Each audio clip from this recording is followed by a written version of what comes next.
ماوەی 5 ساڵە لەسەر دۆخی کەرکووک کورد و بەتایبەتی پارتەکانی دەسەڵات هیچ هەنگاوێکی کردەیان بە ئاڕاستەی چارەسەری کێشە سیاسی و ئیداریەکانی شارەکە نەناوە.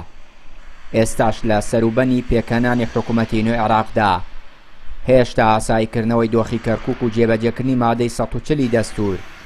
لە پەراوێزی کارنامەی پارتی و یەکێتیە. ماوەی 5 ساڵی ڕابردووە دیارە زۆر کێشە بۆ لەم چونانە کەرکووک تەنانەت هەموو ناوچە جێناوەکان کێشەی ئەمنی عەسکەری، کێشەی ئیداری، کێشەی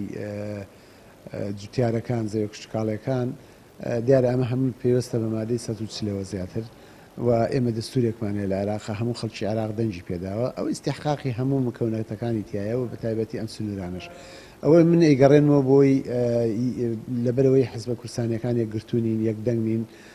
و لە هەموو حکومەت دامەزرانی حکومەتەکانە هەوڵی ئەوە درێ کە بەرنامەیەکی تۆکمە هەبێ، بەرنامەیەکی موحەد هەبێ بۆی حیزبە کوردستانیەکان کاری لەسەر بکەن لە بەغا، بەڵام تا ئێستا و بەرنامەیەت هەر نووسراوە بۆ جێبەجێ نەکراوە. گەرچی پارتی و یەکێتی بە درێژایی 14 ساڵ وەکو دوو حزبی دەسەڵاتدار لە ناوچەکە دەیانتوانی دۆخەکە بە ئاڕاستەیەکی دیکە بەرن و هەلومەرجی کورد لەو ناوچانە باش بکەن، بەڵام وەک چاودێرانی سیاسی و ڕۆژنامەنووسان دەڵێن ئەوان لە خەمی بەدەستێنانی پۆست و دەسەڵاتدان و پەرسی کورد لە کەرکووک لە جێدای کاریاندا نییە. حقا حزبەکان شقا بجولێنین مەسەلە لە کەرکووکە کە شتێکەکرێت کە تعریبێکەکرێت کە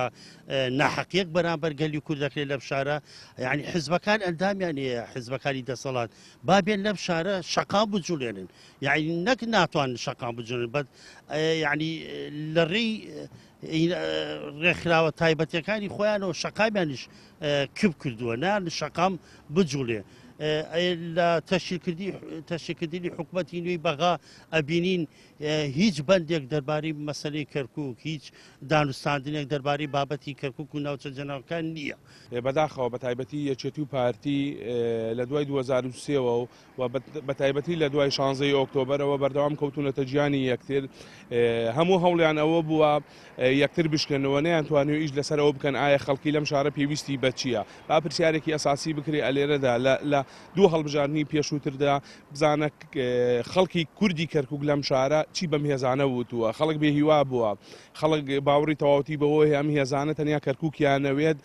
بۆ نەوتەکە ئەیانوێ. بەداخەوە ئەو هێزانەی دەرەوەی یەکێتی و پارتیش نەیانتوانیوە پرۆژێکی هاوبەشیان هەبێت بۆ ئەوەی بە خەڵکی پیشان بدەن یەکێتی و پارتی ئەوان، بەڵام ئێمە لە دەرەوە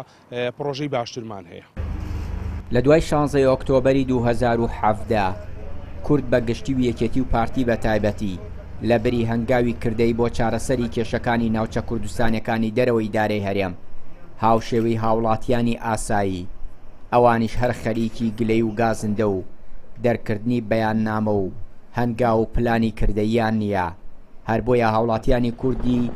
دانیشتووی ناوچە جێناکۆکەکان بێ ئومێدن و پیان وایە بۆ باشکردنی ڕەوشی کورد لەو ناوچانە حزبەکانی دەسەڵاتی هەرێم هیچ پشتێکیان پێ نابەسترێت و چاوەڕوانی هیچ قوربانێکیان لێ ناکرێ.